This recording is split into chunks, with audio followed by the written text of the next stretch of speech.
this exercise is great to try and feel the your impact position, your strike, the spin on the ball, and the loft that you're presenting on your golf club. So this is 60 degrees, but I'm closing it right down. I'm keeping the blade nice and square to the target. I keep my weight slightly on the left side, and I'm just going to have very little wrist break and just keep it lovely and low. I love this shot. That's lovely, really nice, low, straight to the point, that one. This next one's going to be a little bit higher.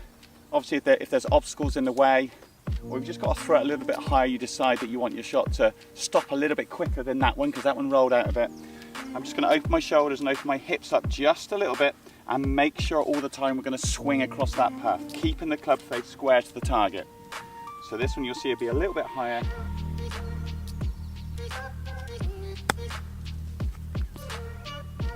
That's really nice too. So that's in nice and close. And this last one is one that you wouldn't play from this position, but if you're over a bunker, you're trying to get a lot of spin, this is the lob shot. Again, hips and shoulders very wide open this time, swing in that direction, keeping the club face nice and square to the target, and you'll see this one will pop up in the air.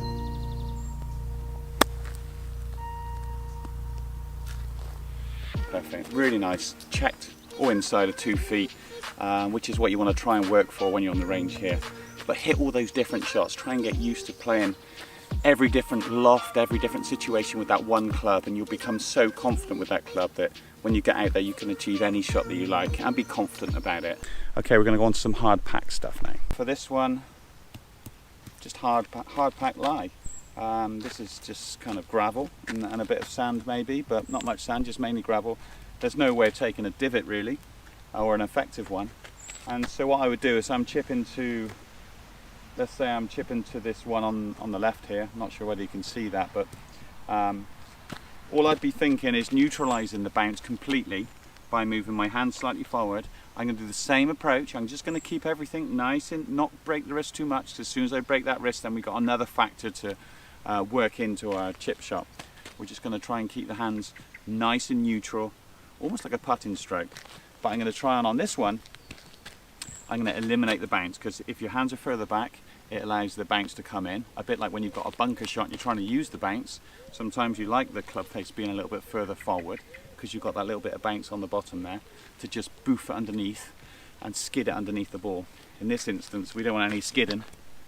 We want a nice clean flush hit ahead of the ball there, not down into it, just nice and shallow, but just keeping almost offering the sweet spot to the ball rather than trying to do any funny business with the bounce. So let's give it a go. Not sure how this is going to come out, but we'll see. Should be okay. Hands forward, like I always say, don't panic. I've got my slightly, again, a slightly strong right hand grip for this one. Keep our hands forward.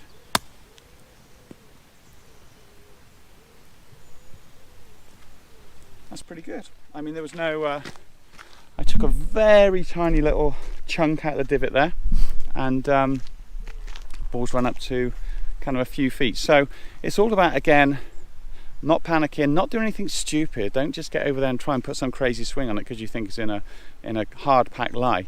The only thing I would say is every time just eliminate that wrist cock, and as long as you keep accelerating with a nice little bit of rhythm, bit like a putting stroke, you should be fine. You should accelerate through the ball, and the club face will, the sweet spot of the ball will hit the ball first, and then what happens after that, it doesn't really matter. You know, if you just chunk into the ground a little bit after you've hit the ball, that's kind of fine. But obviously we want to hit the ball first and the sweet spot first, rather than like if we're having a bunker shot or any normal shot off of a nice lie. Really you want to hit it about an inch behind the ball, and that's when you do use the bounce at the bottom. Hopefully you've learnt a little bit out of that, but all fairly straightforward shots, guys. You should all be able to hit them all. There's not a great amount of strength or speed in it. There is a little bit of technique involved, so you do want to practice it. But next time you're walking to the driving range and you walk past the chipping green, go there first, check it out, hit a few shots, put them in a few divots. It seems a bit kind of depressing to chip out of a divot, but to be honest with you, it's good fun when you get going, and you're actually you'll end up quite enjoying it, because with the right technique, it doesn't really matter that much, or it certainly matters less than you'd imagine. Thanks for watching, and I'll see you next week.